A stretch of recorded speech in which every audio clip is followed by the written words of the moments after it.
Bonjour à toutes et à tous, c'est Smart Impact, l'émission de la transition écologique et de la responsabilité sociétale des entreprises. Voici le sommaire. Le ministère de l'écologie célèbre les 50 ans de sa création. Quelles ont été les grandes avancées, les difficultés rencontrées? Thomas Le Sueur, commissaire général au développement durable au sein du ministère, sera mon invité juste après ces titres. Comment préserver la biodiversité en ville? Ce sera le thème de notre débat tout à l'heure, avec des solutions concrètes, simples, à hauteur d'homme pour des villes plus vertes. Et puis dans Smart Ideas, vous découvrirez Green Pact. C'est un accélérateur de start-up dédié aux transitions écologiques et qui vient de lever 1 500 000 €. Voilà pour les titres, c'est Smart Impact et c'est tout de suite.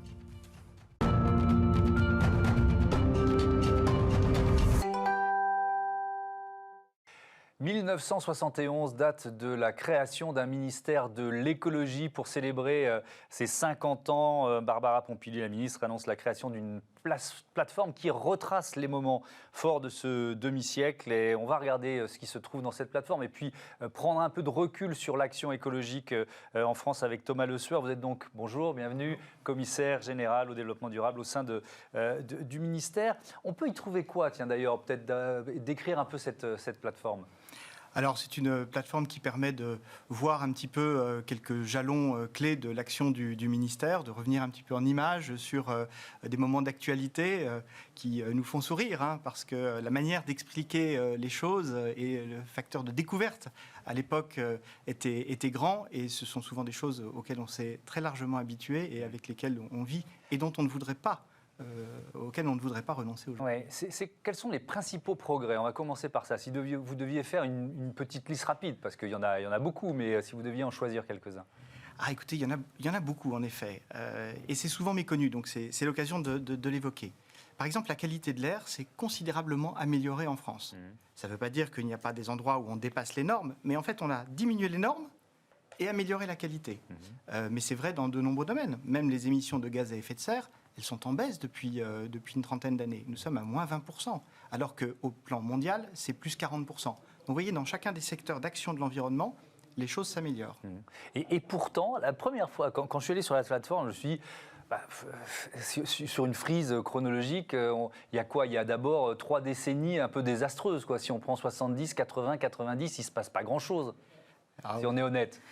C'est plutôt la période des marées noires. Alors il y a une prise de conscience, on peut dire qu'il y a une prise de conscience, mais sinon en termes d'action politique, c'est faiblard. C'est vrai qu'il faut s'ancrer dans le paysage, il faut faire comprendre les enjeux, les faire partager, et la force du ministère n'a cessé de croître. Donc vous avez raison, les premières décennies étaient moins puissantes, plus interrogatives, et à partir du moment où on a regroupé autour du ministère de l'Environnement des directions qui portaient des politiques publiques, on lui a donné plus de puissance.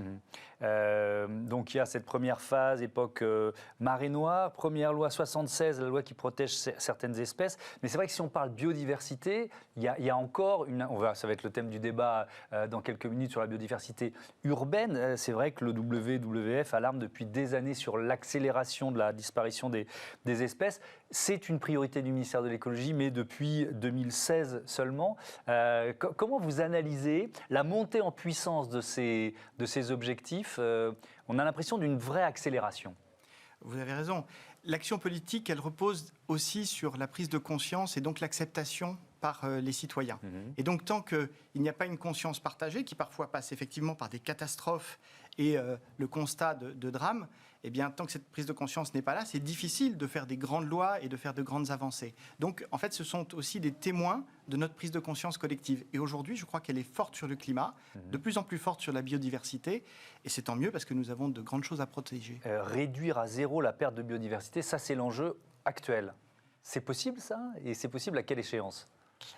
Ce serait hasardeux de donner des échéances trop fermes, mais sur le territoire français, parce qu'il y a aussi à l'échelle mondiale, sur le territoire français, l'augmentation des zones protégées doit pouvoir permettre de préserver toutes les espèces et la biodiversité. Et c'est l'action qui est en cours, puisqu'on ne cesse d'augmenter les surfaces protégées en France. On peut faire le même constat, la démonstration qu'on vient de faire à propos de la lutte contre le changement climatique. Le bilan de 50 ans d'action, c'est d'abord quand même un constat d'échec. On peut dater l'accord de Paris 2015 comme un vrai tournant, parce que là, il y a des mesures, alors on pourra toujours dire pas assez contraignantes, mais malgré tout des mesures contraignantes. Vous êtes moins dur que moi. Je suis moins dur que vous, Ouais. mais peut-être parce que je suis dans l'action. Ouais. Écoutez, un ministère qui a 50 ans, c'est un bon âge pour regarder un Ouais. petit peu derrière lui et voir, certes, ce qui reste à faire. Et il a encore un bel avenir devant lui, peut-être malheureusement, le ministère de l'Environnement. Mais il s'est passé beaucoup de belles choses. Une accélération, comme vous l'avez dit, et quelque chose comme les accords de Paris est déterminant. Mais je le répète, nous avons sur notre territoire une baisse des émissions de gaz à effet de serre. Il faut simplement qu'on accélère parce qu'on se donne une ambition qui est croissante. Et c'est cette ambition qui est devant nous et que des lois successives et toute l'action du ministère contribuent à faire réussir. Et nous avons encore beaucoup d'efforts à faire. Alors sur la réduction effectivement des gaz à effet de serre, les derniers chiffres qui ont été donnés par le gouvernement sur ce site EPA, 437 millions de tonnes équivalent CO2 en 2019, une baisse de moins 1,7% sur un an. C'est mieux que les objectifs qui avaient été donnés, c'est ça ? Alors, c'est assez compliqué. Il y a des budgets carbone. Ouais. Effectivement, selon la référence que vous prenez, c'est pour ça qu'il y a parfois des petites questions de polémique, Oui. vous aurez des résultats qui sont différents. Mais effectivement, l'objectif de l'année était à moins 1,5 et c'est moins 1,7. Donc, c'est positif, d'autant que c'est un moment où la croissance française était plus forte que la croissance européenne. Et c'est ça qui est difficile, c'est de baisser les émissions de gaz à effet de serre alors que nous sommes en croissance. Et ça passe par quel type de mesures ? Là aussi, on est très concret. Moi, j'ai lu, par exemple, les chaudières au fioul. On les remplace soit par une autre source d'énergie, soit par des chaudières beaucoup au fioul, mais totalement rénovées, repensées, c'est ça ? Oh, il y a mieux. Allez-y. Des énergies alternatives. Ouais. Le bois, et encore mieux, les pompes à chaleur qui fonctionnent d'abord avec l'électricité en allant puiser de la chaleur dans le sol. Et là, vous avez beaucoup moins d'émissions de gaz à effet de serre. Donc c'est la somme, la multitude de gestes qui touchent à notre vie quotidienne qui modifie nos émissions de gaz à effet de serre en France. C'est le ministère de la vie quotidienne, le ministère de l'Environnement. Ouais. Alors, on enregistre cette émission ce mercredi, jour où la loi climat et résilience, c'est son intitulé exact, est examinée en Conseil des ministres. L'une des mesures marquantes, c'est le gel de l'implantation des nouvelles zones commerciales. Alors j'ai deux questions autour de ça. D'abord, comment ça aurait été perçu il y a quelques années, puis ensuite on va parler de la Convention citoyenne. Moi, en voyant cette mesure, la gel implantation de nouvelles zones commerciales, je me dis, il y a quoi, 10 ans, peut-être même 5 ans, ce ne serait jamais passé. Alors je ne sais pas, mais la prise de conscience, là encore, elle est forte. La France moche est devenue une expression que tout le monde connaît. Et puis l'enjeu de la lutte contre l'artificialisation des sols est aussi très fort aujourd'hui. C'est la première fois qu'on définit justement cette artificialisation. C'est un enjeu capital parce qu'une fois que vous l'avez défini, vous pouvez construire des règles, des objectifs et mobiliser les acteurs. Donc oui, les choses changent, mais elles changent en bien. Oui, alors quand on travaille dans ce secteur des zones commerciales, on dit, non, c'est quoi notre potentiel de croissance ? Qu'est-ce qu'on va faire dans les prochaines années ? Alors d'abord, il y a déjà beaucoup de zones commerciales. Ouais. Elles peuvent se régénérer, elles peuvent évoluer, les enseignes changent. Donc tout n'est pas fini et le commerce reste absolument nécessaire. Mais il y a aussi le commerce de centre-ville dont on a vu ces dernières années combien il souffrait des zones commerciales en périphérie. Et c'est une attente citoyenne, une attente de nombreux maires. Donc il y a une action qui est en cours, Action Cœur de Ville, pour revitaliser ces centres-villes. Vous voyez, c'est le cadre de vie, c'est notre vie quotidienne qui est en jeu. Et les espaces de développement, eh bien, ils évoluent avec le temps. La mode des grands centres commerciaux est un petit peu passée. Ouais. Rapidement, c'est vrai que cette loi, elle émane de la Convention citoyenne. Il y avait une logique d'abord de démocratique dans cette Convention citoyenne, et puis aussi peut-être de chercher une forme d'unanimité. Malheureusement, sur ces questions-là, on n'y arrive pas. Est-ce que vous voyez ça comme un bon signe, c'est-à-dire l'écologie, c'est devenu un enjeu politique majeur et donc les partis politiques, quels qu'ils soient, se positionnent, ou est-ce que finalement vous trouvez ça dommage qu'on n'arrive pas à une unanimité sur les questions et sur les enjeux de l'écologie ? Alors d'une part, la Convention citoyenne a montré une grande cohérence entre ces citoyens, parce que la plupart des mesures, ils les ont votées à une très très large majorité, donc le consensus est possible. Ensuite, il y a un débat politique, mais plus on parle d'écologie, plus on fait progresser la prise de conscience, donc je crois que ça reste positif. Après, bien sûr, on se focalise sur les points de désaccord et sur les points les plus polémiques, et il faut un équilibre. Vous voyez, je porte le pins de l'agenda 2030, les objectifs de développement durable. Le développement durable, c'est l'articulation, l'équilibre entre l'environnement, la préservation de l'environnement, le développement économique et le progrès social. tous ces 3 éléments sont importants. Et on va terminer avec ça, le levier de l'action des entreprises, est-ce qu'il vous semble aussi important, plus important que le levier politique finalement? Moi, je reçois dans cette émission tous les jours des chefs d'entreprise et des directeurs RSE qui sont dans l'action. C'est essentiel, c'est l'action de tous. L'action de l'État, parce qu'en France, on aime bien l'État, on pense beaucoup à l'État. Il y a beaucoup d'argent qui est public, qui est investi dans la transition écologique. Mais si les entreprises ne changent pas, si les citoyens ne changent pas, si les collectivités locales ne changent pas, ça ne fonctionne pas. Et en fait, tout le monde est en mouvement. Tout le monde est en mouvement assez fort. L'enjeu aujourd'hui, c'est de savoir si on va suffisamment vite. Mais soyons clairs, le mouvement est général. Merci beaucoup, merci Thomas Le Sueur, à bientôt sur Bismart. Bon anniversaire, alors bon anniversaire au ministère de l'écologie en tout cas. On va débattre maintenant comme prévu de la biodiversité dans nos villes. Retrouvez le débat de Smart Impact avec Veolia.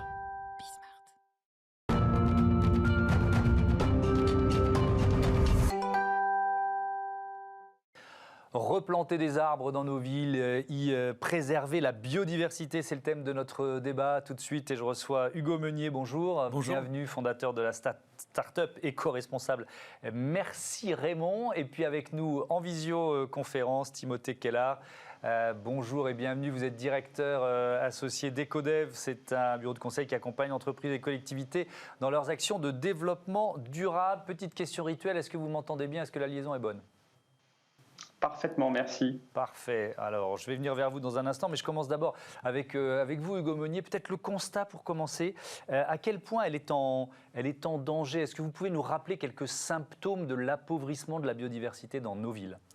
Alors effectivement, depuis des années, on va dire depuis les années 70, il y a des politiques d'urbanisation qui se sont densifiées. On voit notamment à nos portes de nos villes ces constructions de centres commerciaux, de logements, de cités très bétonnées. Et aujourd'hui, on en revient avec notamment la question de cette déminéralisation, tout un phénomène qui est proche de nos villes depuis une dizaine d'années et où, avec les municipalités, on voit des actions notamment dans les cours d'école. Ouais. La biodiversité a été très abîmée, mais... C'est quoi? C'est moins...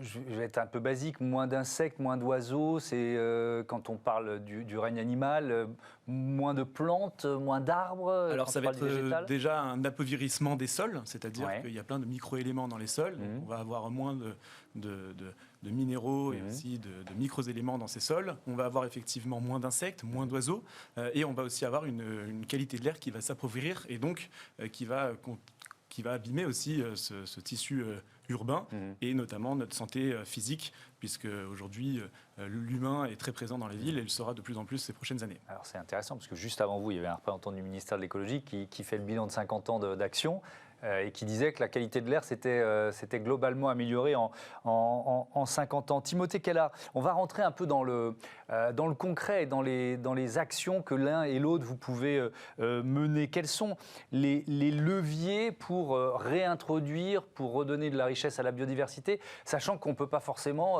créer de nouveaux parcs, de nouveaux jardins publics? C'est quoi pour vous les modes d'action? Alors, déjà, il faut agir peut-être sur les sujets qui sont la perte de la biodiversité, enfin les raisons de la perte. Donc, peut-être qu'on peut les balayer rapidement. Vous avez le sujet de la fragmentation des habitats. Donc, on peut parler de crise de logement pour les insectes, les animaux de manière générale et les plantes. Donc une des premières actions, c'est de travailler sur reconstituer des habitats pour ces espèces. Il y a le sujet numéro 2 qui est le changement climatique. Si on prend les sujets de sécheresse prolongée, ça va nous amener par exemple à recréer des zones humides ou des îlots de fraîcheur, donc en plantant des arbres par exemple dans les centres urbains. Vous avez le sujet de la pollution, qui est aussi la troisième raison de la perte de cette biodiversité. Donc vous avez les pollutions dans les sols, dans l'air, donc faut bien évidemment les réduire. Vous avez des plantes qui dépolluent par exemple, ça peut être un bon levier. Il y a la surexploitation des ressources. On peut prendre l'exemple des ressources halieutiques dans les océans et dans nos eaux. Donc là, vous avez un sujet de contrôle et de vérification. Et puis, pour finir, l'introduction des espèces envahissantes, qui vont être des espèces type élante, renouée du Japon pour des espèces végétales, ou le frelon noir à pattes jaunes pour des insectes. Donc, il va falloir effectivement contrôler cette, on va dire, diversification là, de ces espèces pour pouvoir justement, donc ça passe par les suivre, ça passe par faire par exemple de la science participative, éduquer aussi les populations à la reconnaissance de ces espèces et à la maîtrise dans leurs espaces privés, par exemple. Oui, donc c'est un champ assez large de leviers d'action, Hugo Meunier, et peut-être aussi accepter l'idée de micro-projets, c'est-à-dire que même si on remet du verre dans une toute petite place, c'est déjà ça de gagner. Est-ce que vous êtes d'accord avec cette idée ? Complètement, pour aller dans la continuité, c'est aujourd'hui, il faut mobiliser tous les acteurs de la ville, que ce soit les urbanistes, les élus, les architectes, mais même la petite association du quartier, puisqu'aujourd'hui on parle du vivant, que ce soit les arbres, que ce soit les plantes, que ce soit les potagers, et ça nécessite aussi un entretien, donc un suivi. Et ça coûte très cher d'entretenir du végétal, et donc c'est aussi une des raisons pour lesquelles depuis des années on a bétonné, c'est-à-dire que ça coûtait moins cher dans le temps, là où aujourd'hui on y revient, et donc c'est mobiliser tous ces acteurs-là, et même les écoles, les cours d'école Oasis, c'est des espaces qui sont relativement grands, en plein cœur des villes, disponibles, et donc on les débitume. Pourquoi pas mobiliser aussi les enfants qui vont venir jardiner, peut-être le week-end, les parents d'élèves qui vont venir aussi s'approprier ces espaces-là. Donc en effet, tout le monde, toutes les strates doivent être mobilisées, et on voit ce besoin et cette envie de nature. Donc quand on va planter une plante, pourquoi ne pas planter une plante mellifère, donc qui va contribuer peut-être à la pollinisation des abeilles, à la venue des petites coccinelles. Quand on va planter des arbres, pourquoi pas penser à certains types d'espèces également qui vont contribuer au rafraîchissement urbain et à la création d'îlots de fraîcheur. Il n'y a pas de petite action en fait, Timothée Kellard. Clairement non, en fait. Ce qu'il faut voir, c'est que la biodiversité, c'est la diversité des espèces et des interactions aussi entre ces espèces. Donc en fait, plus vous régénérez un certain nombre d'éléments qui sont vitaux pour un certain nombre d'espèces, je peux prendre les plantes, effectivement, qui fournissent du pollen, du nectar, qui vont nourrir des insectes, qui vont eux-mêmes faire des larves, qui vont eux-mêmes, on va dire, nourrir des oiseaux et des mammifères, par exemple. Enfin voilà, on comprend bien que... c'est assez complexe comme sujet et que l'homme, finalement, au milieu de cet écosystème urbain, a effectivement dégradé tellement qu'il faut aujourd'hui revenir en arrière. Donc il n'y a pas de petits gestes. Les terrasses, les toits sont à probablement revégétaliser.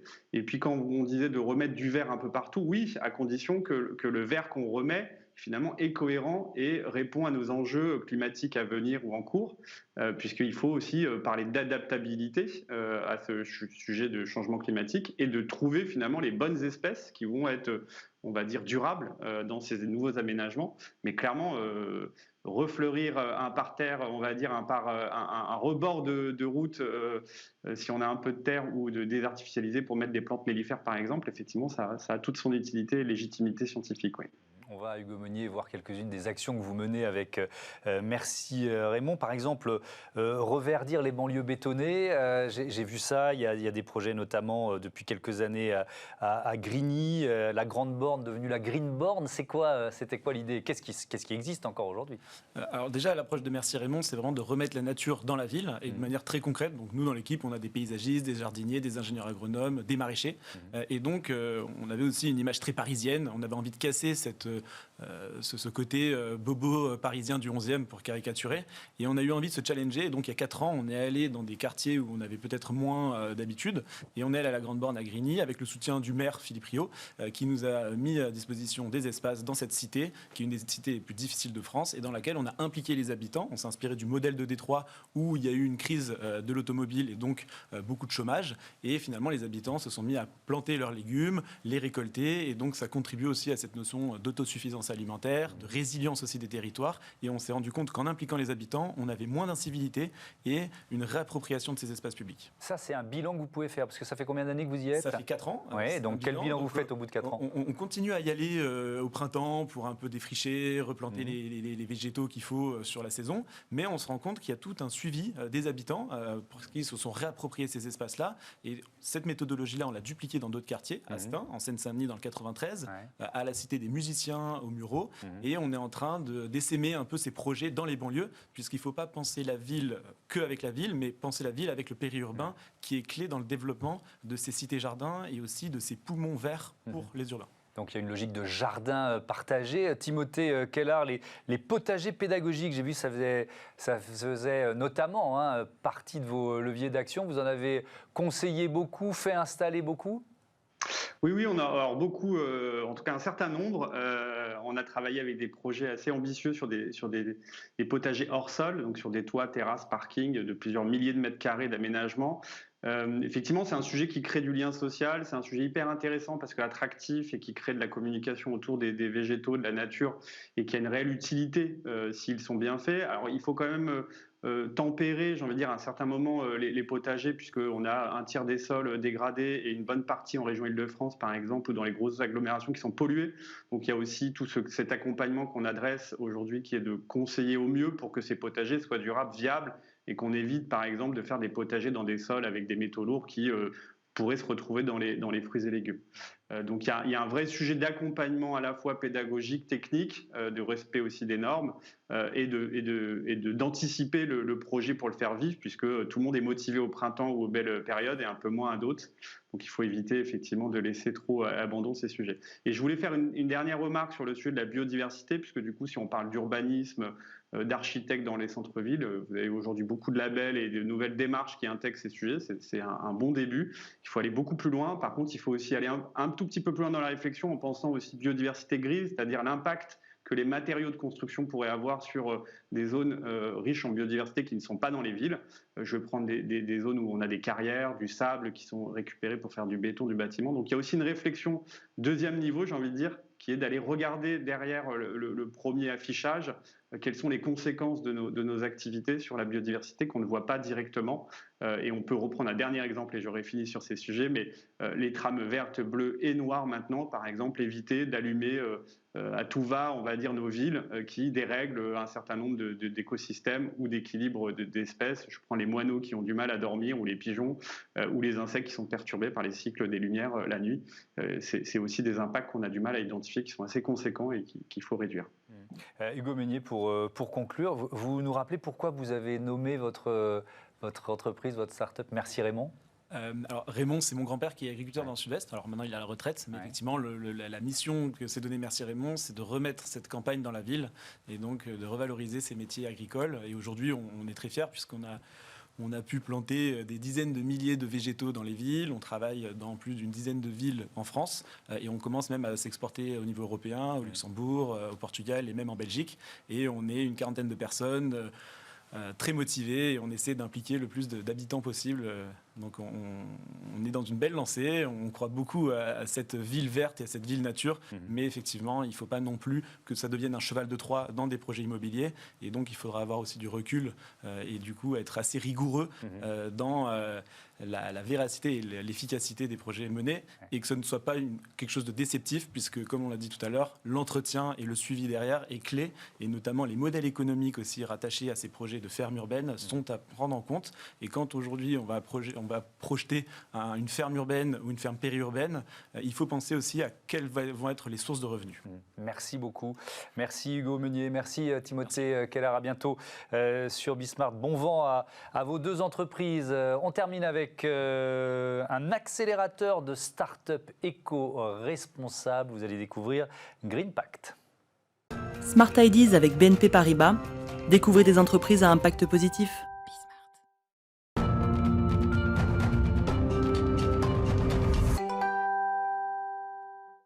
Smart Ideas et la bonne idée du jour est signée Éric Angelier, bonjour, directeur général fondateur de GreenPact. Vous êtes un start-up studio, vous pouvez nous rappeler ce que c'est? Alors un start-up studio, c'est déjà un terme compliqué, mais c'est tout simple, c'est une boîte qui crée des boîtes. Ouais. Ça veut dire c'est une entreprise dont le métier est d'inventer des nouvelles solutions aux problèmes d'aujourd'hui, c'est-à-dire à la fois économiques et écologiques. Et on a décidé de le faire évidemment dans la transition écologique, puisque c'est le sujet qui nous importe et qui nous anime. Comment vous sélectionnez les projets? C'est quoi? Quels sont les critères? Parce que j'imagine que des options, des idées, il y en a beaucoup quand vous sélectionnez. C'est extrêmement vaste. Ouais. C'est extrêmement vaste. On s'est d'abord donné 4 secteurs d'activité. L'énergie renouvelable, la mobilité propre, la construction, l'éco-construction et l'agriculture durable. Mais vous avez raison, c'est très vaste.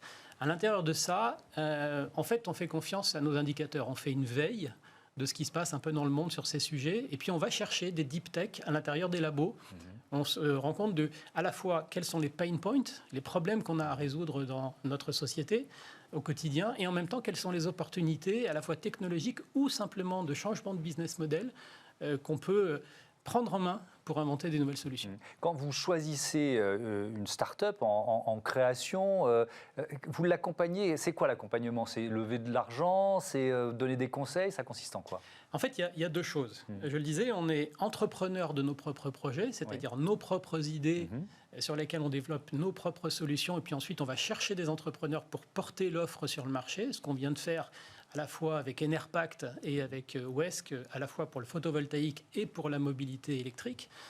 Mais aussi, on co-entreprend avec des entreprises externes qui peuvent être des startups, avec des labos ou avec des corporates, parce qu'en fait, on aime associer les talents pour faire des choses intéressantes.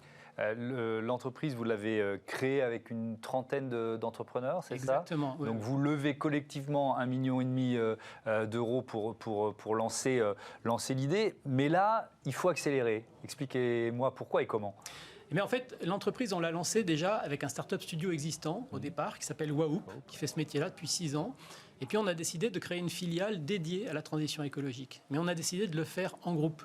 Donc on est allé chercher 30 entrepreneurs complémentaires, des gens qui avaient des expériences dans chacun des secteurs d'activité qui sont les nôtres, mais aussi des gens dans le digital, dans la finance, etc., qui vont nous aider à la fois dans l'idéation, mais également quand on apporte une idée, dans le fait d'accélérer, d'aller plus vite et de réunir et de fédérer autour de ça.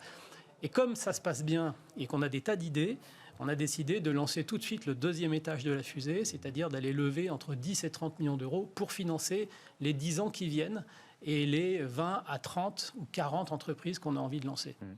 J'ai vu en allant sur votre site un exemple récent, la ferme intégrale par exemple, c'est quoi? Alors la ferme intégrale, c'est une idée assez magnifique qui s'appelle l'aquaponie. L'aquaponie, je vais vous l'expliquer et vous n'allez rien comprendre, c'est tout simplement le fait d'associer la pisciculture, donc l'élevage de poissons, avec l'hydroponie, c'est-à-dire le maraîchage, la culture évidemment maraîchère, sur une base aqueuse.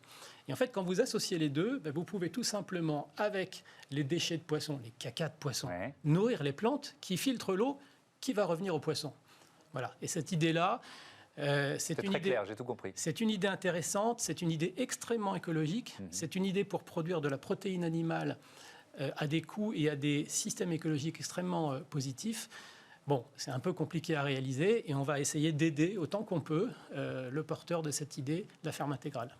Merci beaucoup, merci Éric Angelier. Bon vent à Greenpact, belle idée et une forme de solidarité d'entreprise tournée vers le business. J'aime beaucoup cette idée. Merci beaucoup, à bientôt sur Bismart. Voilà, c'est la fin de cette émission. Demain, c'est Eva Ben Saadi et Émilie Kovacs que vous retrouverez pour Smart Impact et le grand entretien. Bonne journée à toutes et à tous.